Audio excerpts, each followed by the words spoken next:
Welcome to the official YouTube channel for the Colin Cowherd podcast. Go on, hit the subscribe button. There it is, so you don't miss any of our football content this season. It has been, if I might say, fantastic.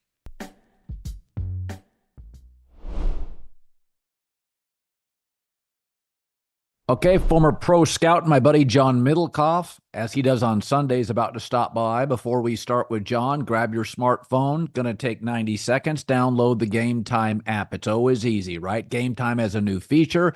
We've talked about it, called Game Time Picks. Makes getting tickets for your favorite live events even easier. They filter out the fluff to show you only incredible deals on great seats, so you don't have to waste time searching through thousands of tickets. Take the guesswork out of buying concert tickets with Game Time. Download the app, you create an account, use my name, Colin, C-O-L-I-N, for $20 off your first purchase. Terms apply. Once again, create an account. The redeem code, C-O-L-I-N, $20 off. Download Game Time today. What time is it? Game Time. Our Week 3 reaction is brought to you by Uber Eats. Get almost anything with Uber Eats. All right.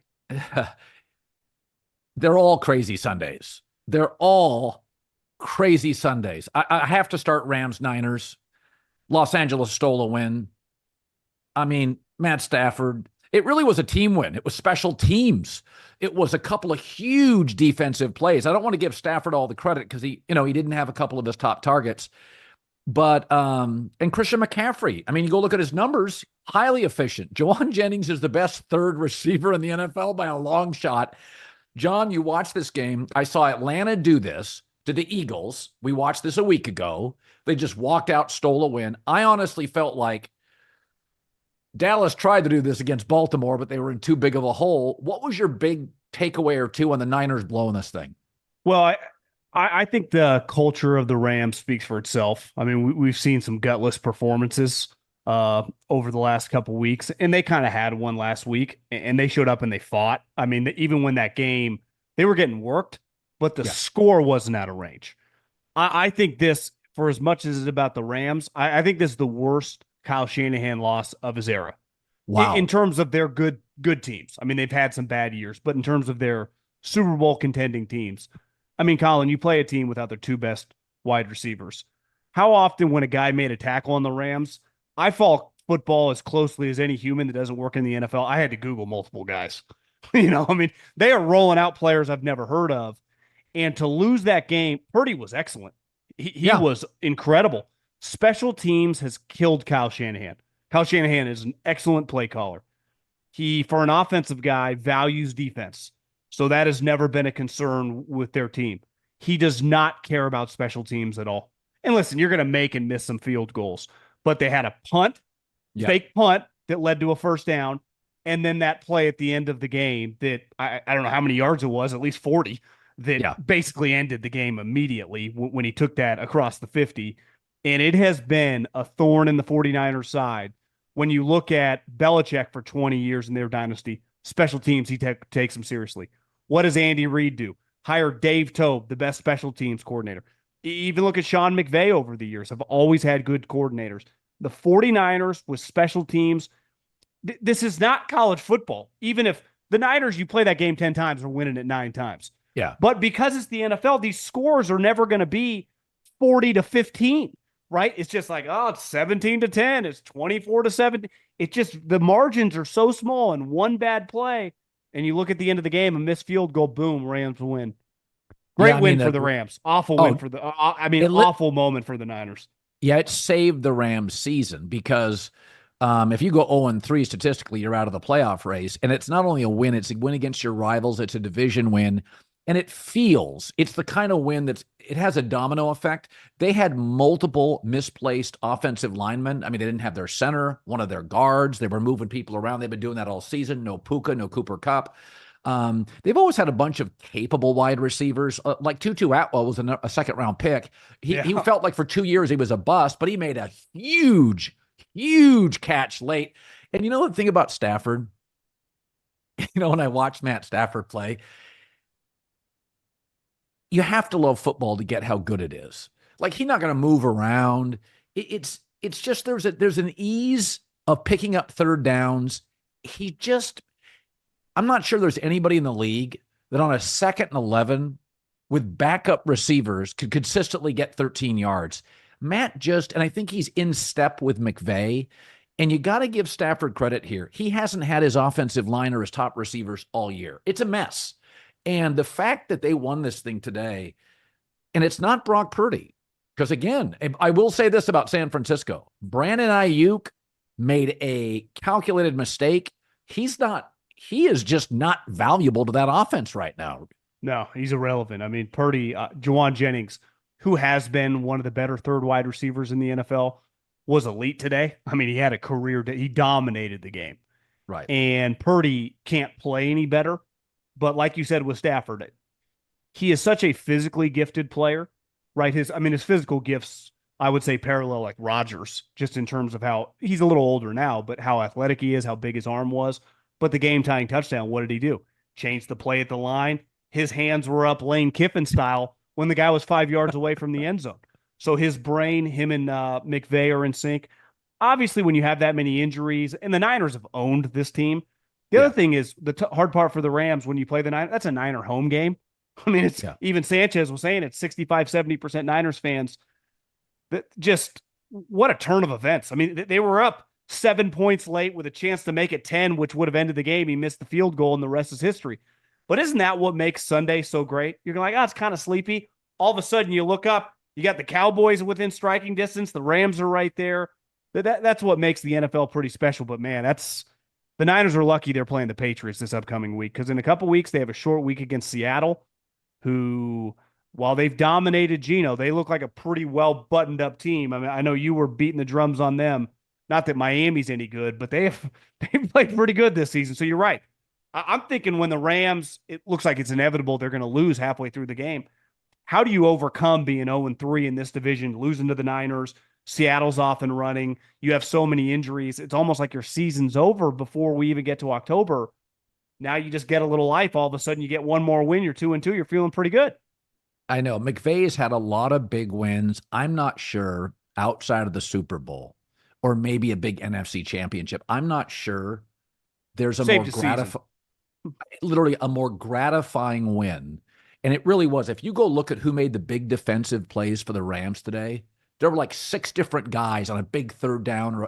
They just had corners, rush ends, linebackers. It was the classic team win, special teams, McVay, Stafford, Kyron Williams, the flip into the end zone. So the Rams come back to beat the Niners. Was it 27, one thing on the Niners really quick, Colin? I mean, they're paying a lot of guys a lot of money who are on the sideline. I mean, Kittle's just a guy who gets banged up a lot now. He makes a lot of money for a tight end. Debo makes over $20 million. Love the guy, but he misses games every single season. And they gave Christian McCaffrey a raise this offseason, and he makes $18, $19 million, which relative to other positions isn't crazy, but for a running back, it's the highest. And who knows when he's ever going to play again this season. So that's, this is what happens when you invest in some older guys, injured guys. They got lucky they have some guys that can step up, but man, I mean, it's just that they have a lot of valuable assets sitting in street clothes on the sideline next to Kyle, and it caught up with him today.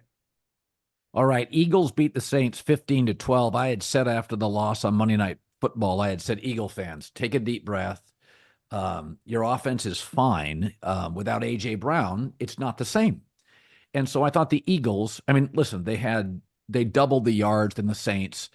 They averaged like 6.8 yards a play. And I'll give Jalen Hurts credit here. Basically, without A.J. Brown, he just said, I'm going to throw to Dallas Goedert. I'm going to throw to Devontae Smith. Between the two, they had 17 catches. I'm going to use my legs a little bit here. But I will give Jalen Hurts credit. He's just like, I got 2 guys I trust. I'm just going to go back and forth to them. Those guys had 17 catches. That was my first take. And they had a lot of yards. Listen, we can get into Nick Sirianni and I'll let you go there. But I also think it was a little unveiling of the Saints. Alvin Kamara was kept in check and Derek Carr was average. In the first couple of weeks, Alvin Kamara was so special and so dynamic that it was like you had this balanced attack. You shut down Alvin Kamara. Eagles front 7 played well. Suddenly, Derek, there's limitations. He missed a deep ball. He had a deep ball and underthrew a guy. So my takeaway was Philadelphia is really good. They're not the same offense without A.J. Brown.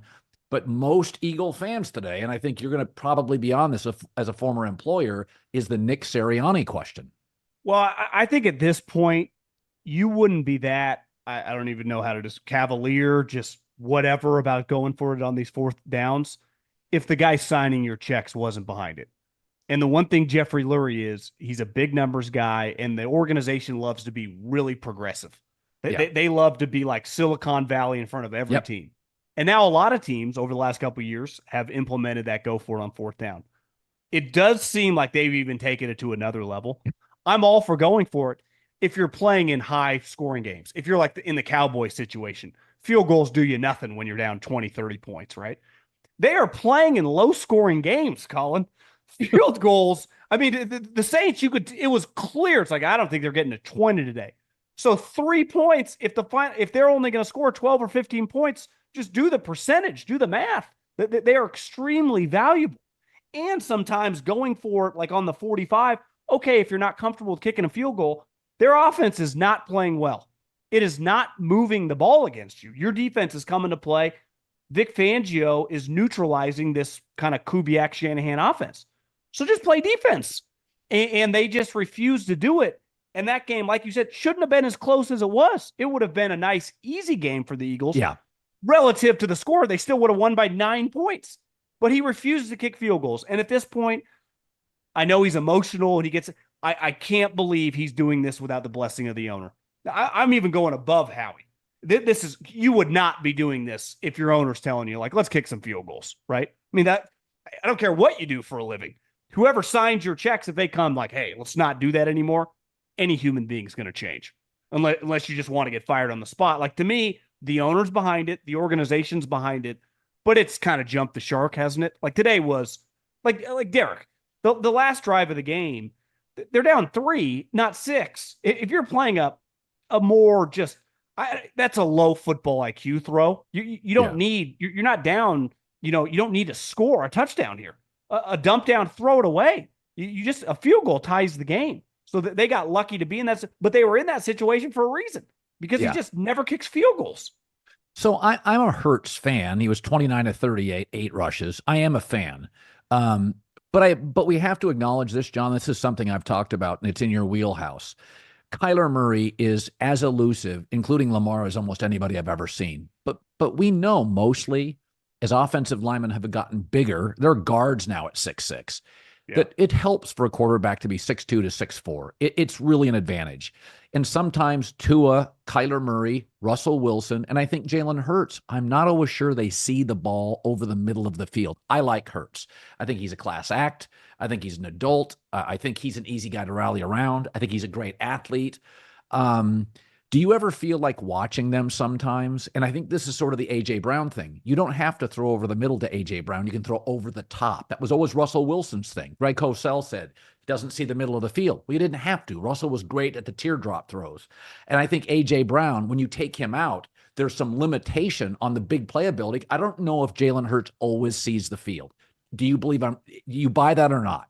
Well, he 100% doesn't. He's not great from within the pocket, whether that's physically he doesn't see it great or just the speed in which everything happens. He doesn't operate at the fast level of the elite guys, of Mahomes, of Rodgers. I don't even think that's debatable at this point. It's why when he scrambles outside the pocket, the good version of Deshaun Watson, the prime version of Russell, they become elite when they do that. They can see everything and they're comfortable throwing the ball far. But he's not a great layered throw. Of all the little guys you listed, by a mile, Kyler spins it the best, right? Kyler just spins the ball out of his hands like he's Stafford or Rodgers. I'm telling you, even watching him today, I know they kind of got work. He's a remarkable talent. I don't think Jalen is like a remarkable talent from a throwing perspective. I don't either. He's a remarkable athlete, powerful. His running, he turns into a running back, right? With his power, his elusiveness. He's a great outside the pocket thrower.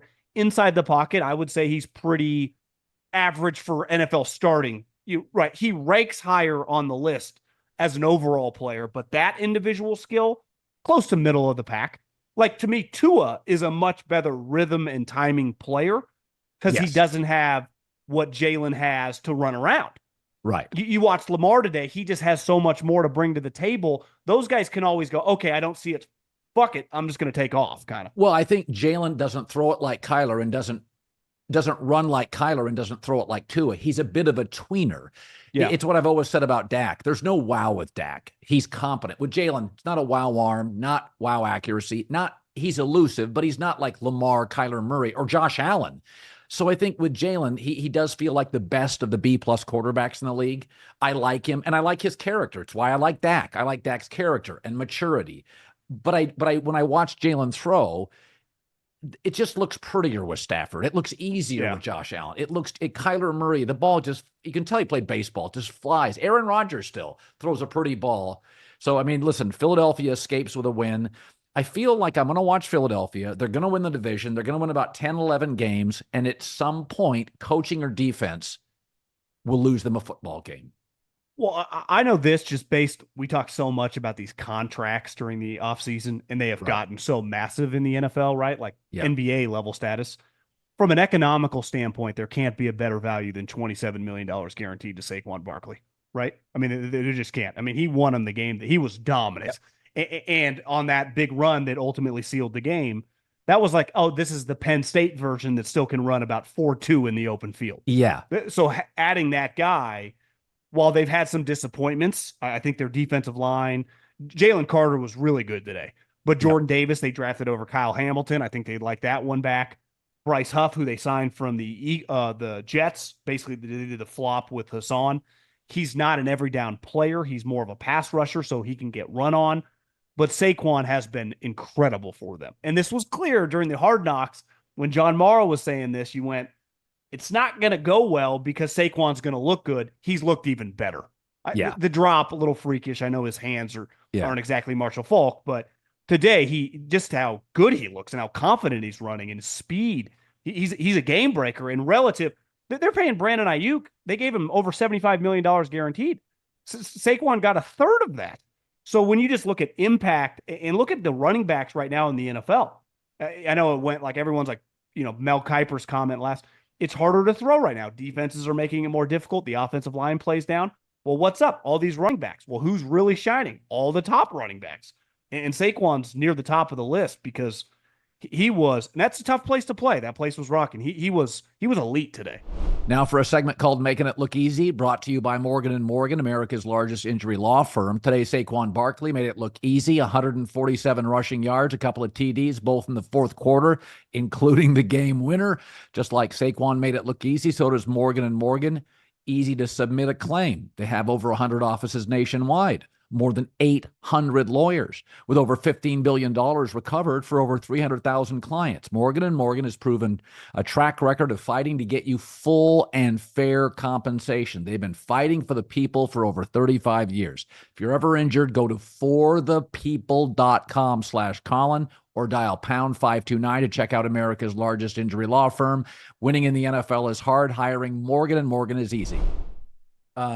Before I get to Dallas and Baltimore, Sam Darnold, 4 touchdowns, no picks. So 34-7, Vikings did everything right and hammered Houston. And I was thinking about this, is that what makes it tougher for Caleb Williams is if you watch what Matt LaFleur is doing with Malik Willis, who looked like he could not play the position a year ago, and you watch what Kevin O'Connell is doing with Sam Darnold. And listen, I don't think Dan Campbell is situationally a great coach, but he's a culture builder. We got 3 coaches in that division who are really good at what they do, right? Like I'm watching Kevin and I look at Matt Eberflus and I'm like, bro, you're not in that class. Forget that for now. I'm watching Kevin O'Connell. Everything Darnold does now. This is the USC version, and I keep waiting for the bubble to burst. Accuracy, playmaking, running, deep ball, and these reckless plays. Now he got, he tried to extend a play today. Ball gets on the carpet, but it's not just that Darnold's winning, John. He's clean. The 4 touchdowns, no picks. And this has been with banged up players. Like I keep waiting for the bubble to burst, but I watched them today and I'm like, shit, that wasn't competitive. Houston got smoked. Yeah, I mean, that was a team that I don't think any of us would be shocked is playing the Chiefs in the AFC Championship game. And that was, and listen, one thing, Darnold and that franchise, their home field advantage is pretty awesome. Yeah, you could tell Houston today was out of sorts at the line of scrimmage. The other thing they got going for him is this guy has some serious question marks with his ability to relate and deal with quarterbacks. But I don't think there's any disputing that Flores is right up there with Spagnuolo as the two best defensive coordinators in the NFL. Non-head coaches, like true defensive coordinator. It's just last week, Kyle and Purdy were like, we didn't even know what we were seeing. And clearly Slowick and CJ were just over their head today. What has happened to Sam Darnold these last couple weeks? Last 3 weeks, lead, little pressure off, then he plays comfortable. Obviously, they got skill guys. But as we talk on September 22nd, we got a long way to go. Like, I mean, we're talking like an MVP candidate. I mean, if you just voted today, you might win it. But, I mean, this guy, and back to the Bears, you go, I don't think the Bears have any chance to not be the fourth best team in this division with what I'm seeing right now. Because these other teams, from a coaching, LaFleur's pulling like a Picasso right now. It's incredible. I mean, they dominated it. He had Malik Willis looking like a varsity guy versus Will Levis that looks like a peewee guy. I mean, it's just like not even a fair fight when they just handed you Malik Willis 3 weeks ago. So that's insane. Obviously, the Lions are good. And what Minnesota's doing, once you get to like 3-0 or 4-1, you can have a 2-game losing streak and still get to 10 wins pretty easily. You watch the Bears, they look as dysfunctional as a team, I would say, as any team in the league. When you just watch them play, you just go, this is not good. And when you watch Minnesota, polar opposite, you go, it feels crazy to say, but like, is this an NFC contender? Well, it's funny. First of all, the three or four things that we think create that. Great head coach. Got it. Yeah. Quarterback playing at an elite level. Darnold is. Weapons. Usually there's a great coordinator on a Super Bowl team. D'Amico Ryans with the Niners. Okay, so they've got a great coordinator. And then usually, situationally, a good defensive team. There's a pass rusher somewhere. Well, they're playing good situational defense. So, it sounds crazy, but, if they go 4-0, you can go 500 until week 17, and you're a 10-6 team. I know. You go 4-0, you can scuff it. I mean, if you go back to last year, Kansas City had a bad month in November. It's like, the Super Bowl year when the Rams won it, they were choppy early with Stafford.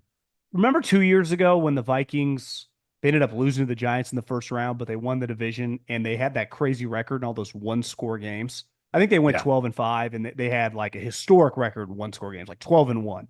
And everyone's like, this is smoke and mirrors. This team isn't that good. This team looks completely different than that team. Yes. Right? They look real. That team look a little fraudulent. It is. I mean, Sam's, by the time they get toward the big games, is going to keep getting a lot of reps and be really comfortable. And the other thing is your head coach gets to really know what he's good at, what he's not good at. And when you got that good of a defense, it is just we talk about like a running game and a tight end being a quarterback's best friend. You know what's the quarterback's best friend? When the other team can't score. And that's what the other team can't do. They can barely move the ball past midfield. The Texans offense has one of the best young quarterbacks we've ever seen, just based on record and stats. They are loaded with skill guys and have a coach that basically everyone has already put into a head coaching position by next year or the next 2 years in Bobby Slowick. And they got ransacked today. Well, not only do the Vikings have the components of a really good team, but I had said this when they exchanged Darnold and McCarthy, by the way, who they drafted for Kirk Cousins. They just lacked juice.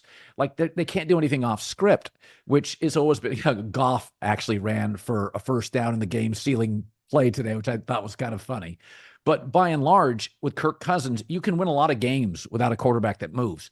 But Darnold gives them what they were hoping J.J. McCarthy gives them with Kevin O'Connell. He just gives you juice. Now, Stafford doesn't give you a ton of that, but Matt is as good as Brady pre-snap and throws the prettiest ball arguably in the league. So when you're that good, Brady in the pocket pre-snap, Brady throws a ball like that, it allows you. And also Brady and Stafford move great within the pocket. They're great between the tackles. They move constantly.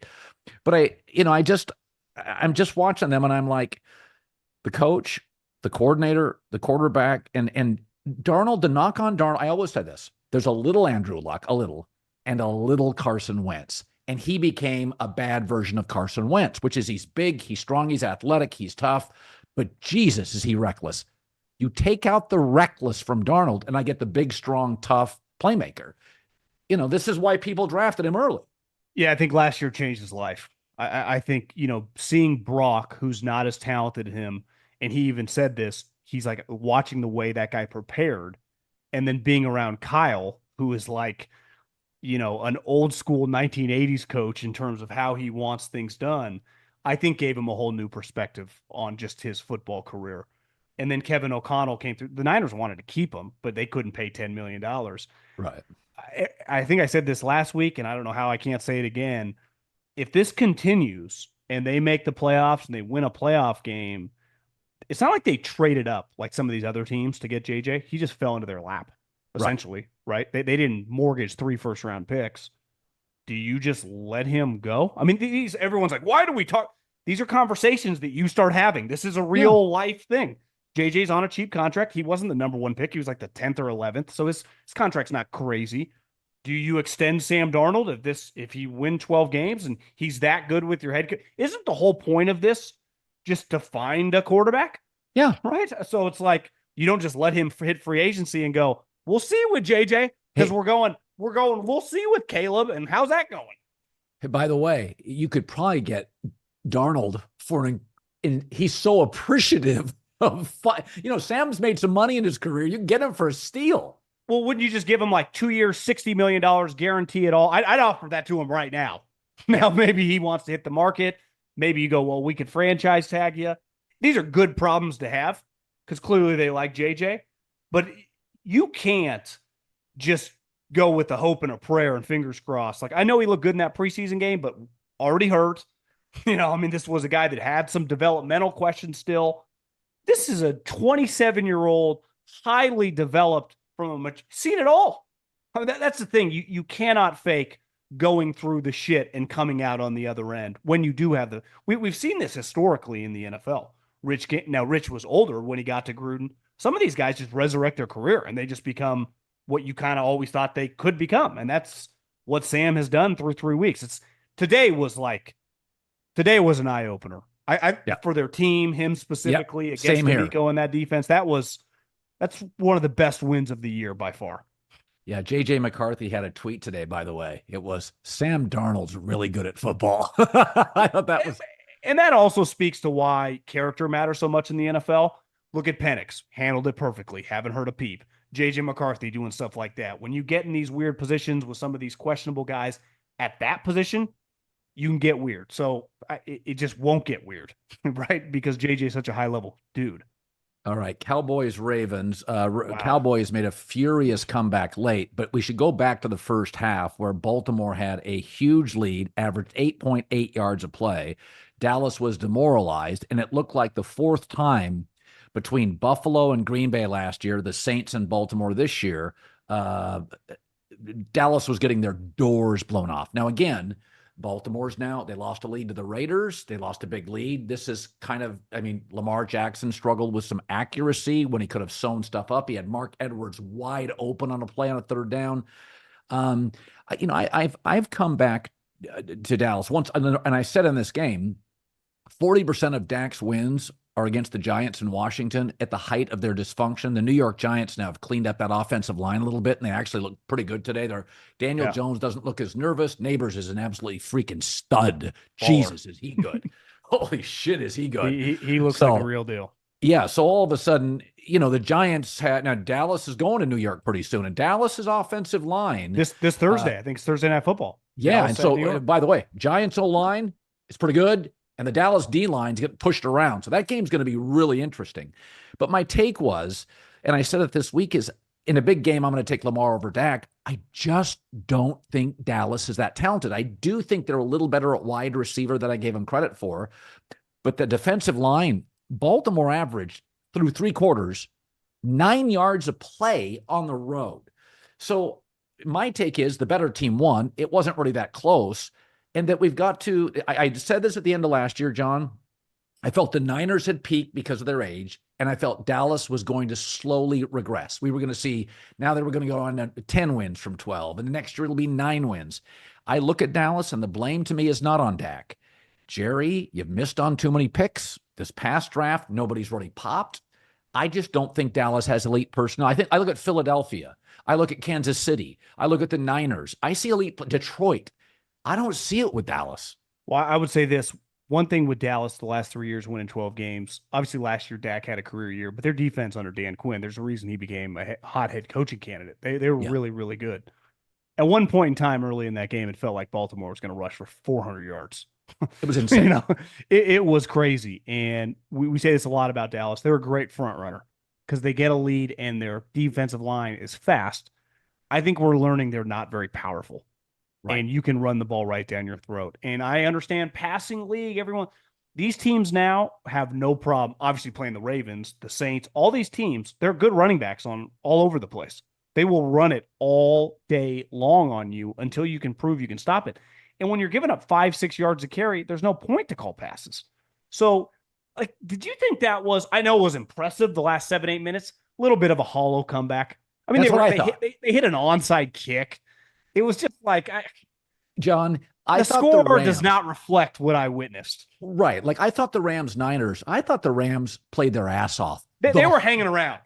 The whole game. They were making big plays on third down. Listen, Jennings he's the best number 3 receiver in football. Jennings, he was a great college player at Tennessee. I mean, they stole him in the 6th round, and he just gets better every year. That kid he's great. He's a weird body type. There's just not a lot massive. of huge hands, huge length. He's just hard to defend, and the Rams don't have great corners. But I felt like Dallas, sometimes you just get into these games, and it's hard to ask your play, especially if you physically dominated, John. It'd be one thing if it's trick plays or over the top. When you physically dominate Dallas for 3 quarters, average 9 yards a play, it's hard to ask your guys to bring their best stuff in the 4th. They feel small on defense. They just feel small. One thing you saw with the Rams today, I don't know much about their linebackers, and they let Ernest Jones go for a reason. They felt good about some of the random guys they had. They were making plays. Yeah. They had a lot of just tackles in the hole against the 49ers' vaunted running game. Obviously, the Niners have Fred Warner. You see, who did the Ravens have? Roquan Smith. You watch Dallas, their linebacker plays bad, and their defensive tackles clearly aren't that great. And I wouldn't call Micah exactly Reggie White against the run. No. So it's like, when you attack them, where does Micah kill you? When they're up 20-10 in the 3rd quarter and he can just tee off on 2nd and 3rd and long. Well, they get down, they just get leaning on you, and it's happened 2 weeks in a row. It just feels like Dallas gets overwhelmed. It's crazy to say, but must win this week at New York. You start 1-3. I like Dallas to be a playoff team this year, but after these 2 weeks, I got to reconsider. Thursday Night Football is on. It's only on Prime Video. Best season yet, packed with big rivalries and even bigger stars. Al Michaels, Kirk Herbstreit, Kaylee Hartung every week. Games you can't miss. Coverage begins at 7 Eastern with football's best party. TNF tonight, Thursday Night Football tonight. If you're not a Prime member, no problem. Sign up. 30-day free trial. Cancel anytime. Thursday Night Football, and it's on Prime Video. Restrictions apply. See Amazon.com/Amazon Prime for details. I watched every play of the Giants game. Now, again, I don't buy Deshaun Watson, but Daniel Jones does not seem as nervous. He's throwing with confidence. Neighbors look better today. Yeah. Neighbors is an absolute bona fide number 1. There is forget developing. He's a number 1 in the league. Now all their 2nd, 3rd, and 4th receivers feel slotted in the right spot. They got a lot of 3s. Their offensive line, this is like, in New York, Aaron Rodgers is going to get all the love. If you pay attention, the Giants' offensive line's actually playing, and they put draft capital into it. They hit in a left tackle. So, and I think we both agree that Brian Daboll's, I like him more than you do, but I think he's clearly good. I think he's a good offensive coach. I don't mind him as a head coach. I mean, he proved a couple years ago. He's even this year, it's not, to me, they got more personnel issue than Brian Daboll. He can be a little emotional bit of a roller coaster, but it feels like he's calmed it down a little. Yeah, I think Thursday night's a real game. I would take Dallas to win it, but I think Thursday night's a real game. And I think the years of Dallas, for years, Big Ben just rolled over Cincinnati and Cleveland. then Joe Burrow shows up, and then Cleveland gets Baker. Now, so okay, now those are real teams. I mean, for 10 years, Big Ben just put down like 3 out of 4 or 4 out of 4 wins. And I feel like Dallas for years, 40% of Dak's wins are Washington, New York. Well, Washington's got a good staff. Jaden is a little electric. He's got some stuff. The Giants aren't great, but they have a chance to win this home game. I feel like Dallas, like the Steelers, had this like 8-year window of total dysfunction in Washington, New York, and Philadelphia was a little up and down. The Giants and Washington now feel formidable, at least formidable. Yeah, to me, Dallas too. Like the Niners clearly had a Super Bowl window there where they just couldn't get over the hump a couple times against Kansas City, and now it's gonna be they got their backs against the wall. Dallas had just get the monkey off their back, get to the NFC Championship game. They had a home field advantage in 2 of the last 3 years in lost games. That's over. So it's like, and now I had been saying when you kind of look around, Belichick's got about 7 million jobs. You can find him everywhere. I mean, this guy could be doing anything in the world. He's just watching tape 24/7. I mean, I thought Jacksonville was a team to keep an eye on. They play Monday night. That thing could implode. That owner's got some money. The Cowboys come back to the forefront if all of a sudden they lose on Thursday and this thing starts to get away from Mike. And I got to change my tune because a couple weeks ago I was like, Mike and Dak have such a good working relationship. It's going so well. But now you start losing. He doesn't have a contract. That conversation, don't you think, is going to the fire's going to get lit under it? I mean, Jerry, they by no means on what they've looked like last 2 weeks against obviously 2 talented teams. They didn't even look close. That's the scary part. So yeah. They're not a lock playoff team by any means, clearly. I might be wrong on that one. So I think in previous years, you could have blamed McCarthy. I don't think this is Mike. But does he, if they go 8-9, does he keep, he doesn't have a contract. So it's like, and what are the Cowboys going to do? Like, they're not going to hire some Ben Johnson guy, are they? No. Jerry, because the thing is with Mike, say what you want, you're not going to upgrade with some coordinator more than likely over him. So it'd be Vrabel or Belichick. You'd almost have to get a proven name that you feel good about. There are really just a couple options for them. I would go with Vrabel, who I think is a great coach, and I also think he doesn't need to dominate personnel. I think one of the things that really hurts when you watch New England play on Thursday against Aaron Rodgers and you go, Jesus, Belichick handed Gerard Mayo a mess. They have no players offensively. Those standalone games with New England, it's a reminder that Bill controlled personnel for 7 years. Tennessee's got players. Yeah. They just don't have a quarterback. Tennessee's got guys. Will Levis just isn't it. All right, Bears-Colts. Bears lose to the Colts 21-16. Ugly game. So, I mean, Anthony Richardson went 10 for 22 picks and he won. So it is not pretty. I mean, it was like an orgy performance yesterday in Michigan. It was a mess. But here's the thing. This is incredible. Chicago had more yards, a 20-16-15 first down edge, dominates time of possessions, 4 for 5 on fourth down. Caleb's 34 of 52 with a couple of touchdowns. But again, no run game. I don't know what they are offensively. They're very Caleb Williams reliant. And on deep balls, he's just not accurate. Like he's not. He can run around. He can do stuff. But I say it again. I watched Bo Nix today with an offensive coach.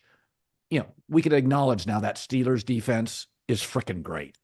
Okay, so Bo Nix struggled with it. I watched him today run past, tear apart Tampa.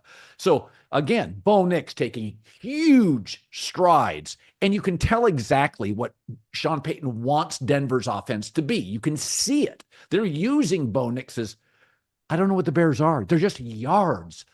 They're just yards and plays. They don't run. What are they? To me, Caleb's stats were a little padded toward the end of the game. He was pretty bad. The first half was atrocious. Two things can be true, because I think we see this with like Bryce Young and Andy Dalton situation, is the situation for a young quarterback is not ideal in terms of the coaching around you. Right. And some personnel, it's hard because we applauded the talent on the field, and then you're watching them, you go, well, the offensive line is not very good. And like you said, they can't run the ball. Well, running the ball helps a young quarterback a lot. Of course. So, the Bears history speaks for itself. But then you watch Caleb in individual plays, he feels a little overwhelmed slash Yeah. he's just out of sorts. He has not played well. And there are basic layup throws, and this goes to Bryce Young too, that like independent of the organization and independent of anything going on, he should be making. And he's not. Like Anthony Richardson is kind of clear, might just be a disaster. That might be a major problem for Indy, right? He just might be an inaccurate quarterback that you he's a just have no 50%. He's a 50% completion guy with Shane Steichen. And I think the receivers are not, they're good enough. Pierce, Pittman, they're good enough. He's a 50% completion quarterback. And it doesn't even feel close to the wide receiver. Where Caleb has these guys open and maybe he's thinking too much. I think he feels sped up. When you don't build confidence early, you start kind of overcompensating. You start thinking instead of just playing. The one thing he did a couple years at USC, he just played, right? Yeah. Just let it play. Now he feels like everything he's kind of feeling out. He's running into sacks. Everything looks out of whack. I mean, he doesn't, let's face it, given the hype, which I thought was mainly justified. Yeah. It has been a disaster. And like, to me, when you watch that game, the way he's playing equals coach get fired. That's what I thought. So it's like all those guys, given how good their division turns out to be, we knew that. But I mean, LaFleur, what he's doing with Malik Willis, like, what happens if you just gave LaFleur Caleb Williams, right? That's what you're talking to yourself about if you're Ryan Poles. That, to me, is another team, and this is back to Dallas with Vrabel. Ryan Poles, offensive lineman, tough guy. Like, Vrabel makes a lot of sense in Chicago. A lot of sense if I'm Ryan Poles. So all of a sudden you start going, Eberflus is in major trouble. He was in trouble coming into this season. And now instead of being like, coming into the year, I pump the brakes on everyone. People are like 10, 11 wins. If they went 9-8 with a rookie quarterback and they look promising, that'd be awesome. They look like a 6-win team right now, Colin. Indianapolis was like historically poor back-to-back weeks on defense. And they were kicking Caleb's ass today. Yeah. And I get it's on the road, but man, that was, if I was a Bears fan right now, I'd be pretty despondent because it's like, this is exactly why we never get excited, because it always turns out to be this. It's time for this week's player I thought might give almost anything to redo his game, brought to you by Uber Eats. This week it's Caleb Williams. Hey, an NFL season high 363 yards, but 2 really costly interceptions against the Colts. That was this week's Uber Eats Player of the Week. Get almost anything for game day delivered with Uber Eats, the official on-demand delivery partner of the NFL. Order now. And remember, Green Bay is going to get Jordan Love back. They've got about probably this week. And they got a 5-year window where outside of Jordan Love, they're paying nobody on offense. They have drafted and developed so well. So, and that we know with Kevin O'Connell, their offensive pieces are great. And Detroit finally today figured out we're a run team. Yeah. Montgomery and Gibbs had 35 carries. So you're not winning in this league scoring 23 points. This is the best offensive coached and the best offensive personnel. You could do a Pro Bowl team with the NFC North. Easily. Just do a Pro Bowl team. I get all the coaches. I'll take Flores on defense. Whoever you want in offense, you can compete in a Pro Bowl. And so the downside, you have a defensive coach, a rookie quarterback, and both are over their head at times. And it's so what's happening to this division is in 2024 and beyond is the Bears have to score 27 to win some of these games. That's just the reality of it. I just pulled up their schedule. I read it. The McCaskies, I don't know if they'd pull the trigger super early, but you could argue if they lose these next 2 games at home, Rams, Panthers. They're not beating the Rams because the Rams are getting healthier. And the Panthers today with Andy Dalton have a pulse. So if all of a sudden you're 1-4 with back-to-back losses at home to those 2 teams, do you just kind of pull the trigger and just start your new? And this gets back to Caleb. This is why pick your coach last year instead of having a guy come in on the hot seat. This is the dysfunction. This is what Bryce went through. It just gets weird. Here's the problem with the interim coach stuff. Let's say you're 1-6 and you go with Shane Waldron and he goes 500 the rest of the year. And then the guys like him. And then the locker room loves him. The media jumps in, and Shane Waldron, nothing against him, but he's not Bobby Slowick. He's not Brian Flores. I am so against the interim thing. because we've seen this 20 times as adults. It's like in college, you always hire the coordinator, and nothing against Michigan football, and they deserved the W yesterday. Their D-line just engulfed USC's O-line with freshmen and sophomores everywhere. But in the end, that coach for Michigan would not have been a top 5 candidate any other big job. And that's okay. He's a Michigan guy.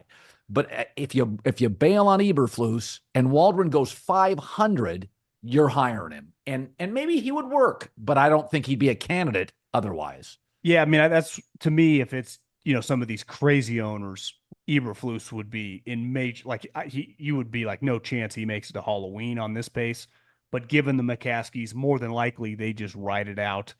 He gets canned, but it has not gone well. I would say no team had more hype, rightfully so. You get 2 top 10 picks, you get this quarterback, and they have looked lifeless. They really have. And some of it, to me, I think, listen, I'm hard as anyone on coaches, but individual players, when you're in a position and the guy's open, you have to make the pass. I mean, the difference between Bryce Young, some of these guys coming out to Bryce Young's defense, like, this is the NFL. Yeah. And if you can't make basic passes, there are 52 other guys in the locker room where 90% of your roster is not on guaranteed contracts. They don't give a shit about his feelings. We're trying to win. I'm laying on the line. And they look great today. And today, Andy Dalton comes. He looks like Joe Montana. I mean, he looked incredible. So I think, listen, it's easy to rip on the David Tepper and the organization, and they've earned a lot of that. But can we just admit today, like, Bryce Young has had one of the worst, 15-game stretches we've ever seen. Right. Like, I was in the car the other day when he got benched. I'm flipping around the radio. I hear Rich Gannon say they hadn't had a lead for 10 straight games. Hadn't had a lead. They'd won 2 games on last-second field goals. Hadn't had a lead. Today, Andy Dalton, they had a lead immediately. Like, think how hard that is to not just have a 7-0 lead in one game. They had and clearly part of it's him. And the difference of, like, Caleb has physical attributes. Bryce just doesn't. Like, that's just a 5'10" guy that can't move and has an average arm. Like, there's a chance, and this happens in sports sometimes at every level. He's just bad. Maybe he's just not good enough. Good guy, tries hard, not good enough. Andy Dalton, up and down career, he's an NFL player. Like, we can look back in 5 years. The story today that people were thinking about trading for Bryce Young, I thought was kind of crazy. He's the number 1 overall pick. Now, I understand they wouldn't trade much, but he makes a lot. Andy Dalton, like, that's a backup. Sam Darnold last year, that's a backup. If I'm going to pay $5-6 million, that's how much Bryce makes, I better feel pretty good about my backup. Those guys play. Like, you put Bryce Young in a game right now, you're guaranteed to lose. Guaranteed to lose. Like, I'm watching some of the Bears wide receivers. Tyson Badgett, like, they had some success. Like, if you're DJ Moore, like, get me the ball. Like, what are we doing? And wide receivers sometimes turn on the guy before the coaching staff and the fans. They can be a little diva-ish, rightfully so. They're used to getting the ball. The ball starts flying over their head. This is just uncharted territory for Caleb. It's just like any player. I mean, you become a rookie, you got the hype, you get the money. Think how much easier it was for Trevor. He was in Jacksonville. How many fans they have? I mean, this is Chicago. This is tough. It's going to be a long week there. I can't imagine sports talk radio, the articles. I mean, the open locker room for the press. This is welcome to the NFL, Rook. Well, I had said before the season, let's go to Tampa Bay. Denver clobbers them 26-7.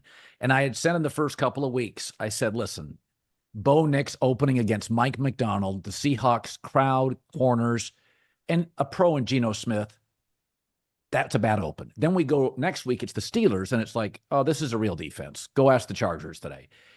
Today, a Tampa defense that's dinged up, Vita Vea, the back end. Bo Nix, 47 rushing yards, 25 of 36. Denver blew him out. Wasn't competitive. Second straight week, I'll say this. I'm not anti-Baker. Second straight week, he was really rough on third down. He was just not moving the chains. Awful interception today on the sideline. Yeah, Baker is off. And again, second straight week, they couldn't make crucial plays on third down. But when I watched Bo Nix today, this is what Sean Payton kept texting me. It's like, it's going to be bumpy, but he moves. You and I talked about this. He moves much better than people think. It's like Jalen Hurts isn't fast, but he's elusive. Bo Nix is not quite as elusive, but he's kind of quick. Like he can get to the corner. And I'll say this again. They're not babying him. Remember Big Ben's first year with Pittsburgh? He'd throw like 16 times a game, even to the Super Bowl. It was like Michigan. Yeah, they just were protecting him. Sean's not protecting him. He threw it like 40 sometimes against the Steelers. He threw 36 times today. They're running an offense that you would run with Geno Smith. They don't care. And I said before this season, all these young quarterbacks, Caleb, Jaden, they all have defensive coaches, Drake May. Sean Payton, I think the development of what this kid is doing is I'm watching him. He made a leap today, John. He looked like a grown-up. Yeah, to me, when you can run the ball and your defense plays well, Sean Payton, like he's going to learn what I can call and what I can't call for this player and what he's comfortable with. And the only way you learn that is through going through it. Like you said, Seattle looks freaking good.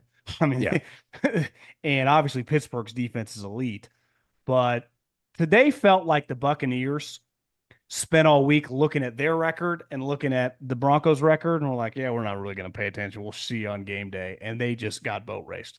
And this is the thing with the NFL. All of a sudden you're 0-2, 0-3. Yeah. Teams do not want to get embarrassed. Bo had that awesome play with his legs. You don't turn the ball over. That helps because he's been throwing the ball to the other team. I mean, he's had some passes that also did not get picked that should have been. He just looked like in complete control. And you have to wonder, mature guy, a little older, maybe his speed up process, like maybe we don't have to wait till December. Maybe within 3 or 4 weeks, he's going to look more comfortable. Now, their talent around them when they play the better teams, I think they play the Chiefs next week, it's going to get overwhelmed at times. Look at Sean's quotes. He had a quote last week, like, I feel great about it. We're unfazed. That to me speaks to when you get these veteran head coaches, like what's Eberflus going to be able to say? You know, I can lean on my 7 playoff appearances. Like he can't say any of that. And that's where Sean, everyone, we're going to be okay. Even though, like, what do you think best case is for them this year? 7-8 wins? Well, that's best case. Listen, I thought they would. People said they were 5.5. I thought they would get 8. They don't have a consistent pass rush. Bo is still young. They're in a tough division. The Chargers and the Chiefs are really good. So, you know, their schedule's pretty damn formidable. I think if you get to 7, Broncos play the Jets next week.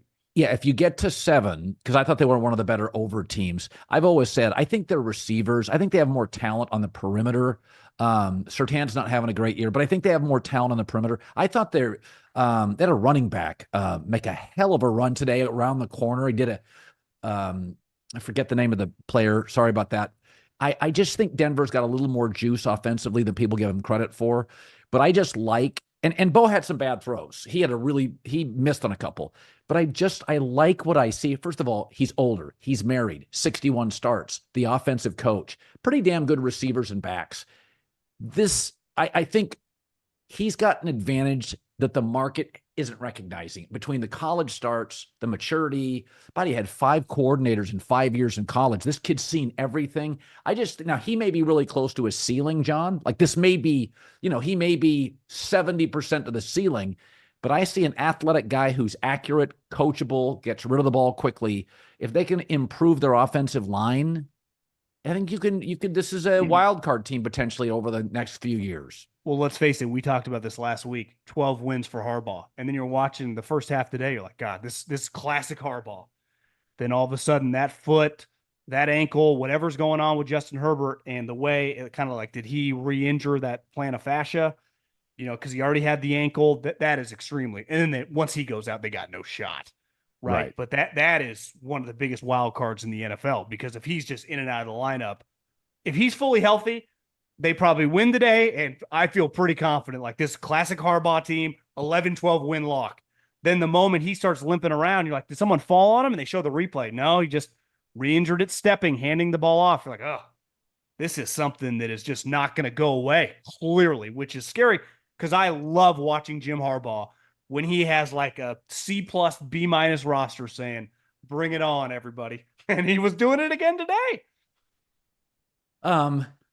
I got to tell you, I think we should do an award every week for Coach of the Week. So Green Bay tags Tennessee 30-14. Crushes them. Matt LaFleur on scripted stuff. Now, you and I know first quarters scripted. Green Bay gets 17 points quickly. That's scripted for Malik Willis. They 190 passing, 188 rushing. The kid goes 13 for 19, a touchdown, no pick. 7 different targets. This is a young team. It's not like he can rely on a veteran third down receiver or he's got a Devontae Adams. These are all kids. These are 23-year-old receivers. For them to take Malik Willis, I'm watching today and I'm like, they had almost 400 yards offense. And on the scripted stuff early, that's what really worries me about Chicago. They're horrible they're terrible on their first 3 series. Anemic. It's like, that's the scripted stuff. Green Bay, I mean, Matt LaFleur, for years and years, it was always understood that Aaron and him kind of almost shared offensive duties. Like Aaron's going to do some of his own stuff, and he'd earn that. I'm good with that. What he's done with Malik Willis, I mean, I'll say this. 1 year ago, I mean, good God, Tennessee got rid of, they bailed on him. I mean, you almost always just keep a guy, make him a backup. They didn't even want to give him a shot to start. They thought Will Levis was an upgrade. Matt LaFleur is a great football coach. That's my take. They traded him to a team that they were playing 3 weeks later. I mean, you just never know, right? I mean, you traded him to a team that you might have to see, and they probably never even thought twice about it. And if you would have told me 2 weeks ago that Malik Willis looks like everything we thought Anthony Richardson was going to look like, that's the crazy part. I mean, today he's running around. He's obviously been much more accurate than I think anyone anticipated. Give him the game ball last week. He gives it to the entire team. It really is. People, Mike McDaniel is a media favorite. Like, he's got Schrager loves him and some of the guys love him. And I get it. He's a nice guy. Might be the most overrated coach in the NFL. I mean, that look he's got is going to wear thin when he goes 5-12.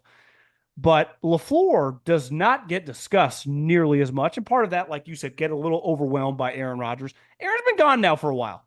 And he had Jordan Love through 33 touchdowns.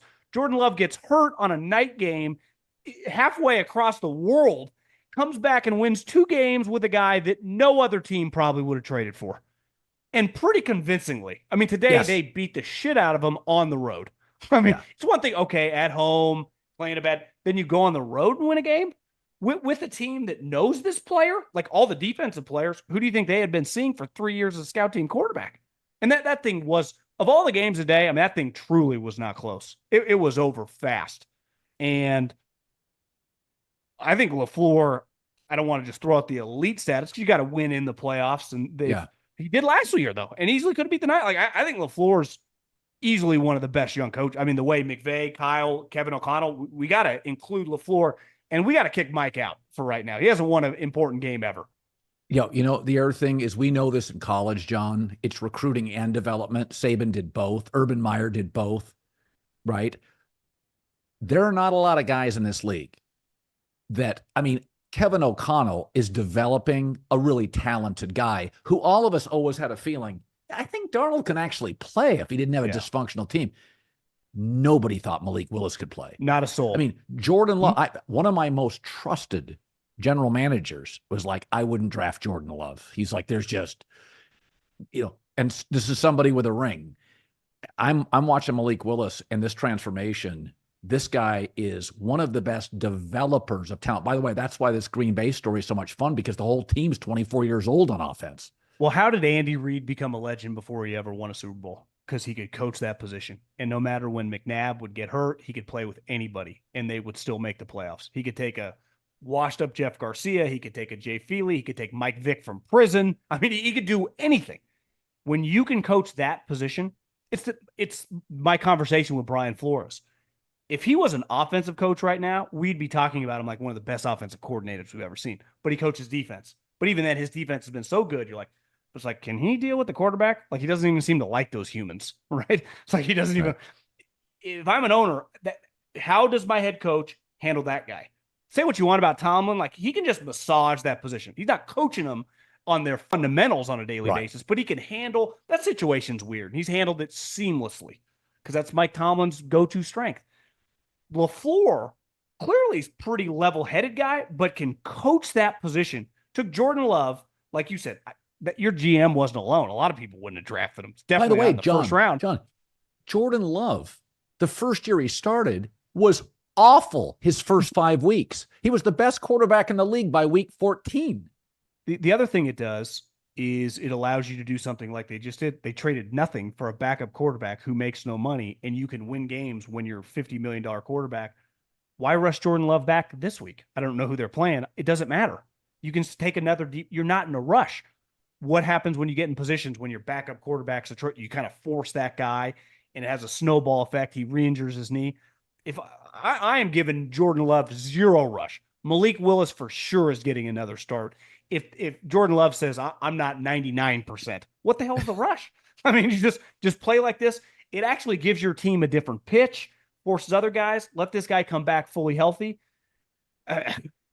If they're able to make the playoffs, which they sure look like one now, and have Jordan Love miss a month, what an incredible accomplishment. I mean, seriously, that is awesome.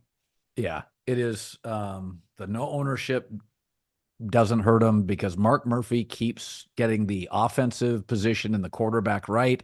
Shit, they got Favre right, they got Rodgers right, they got Jordan Love right, and Malik Willis looks like the steal, the in-league steal of any acquisition. I mean, it's the most important position.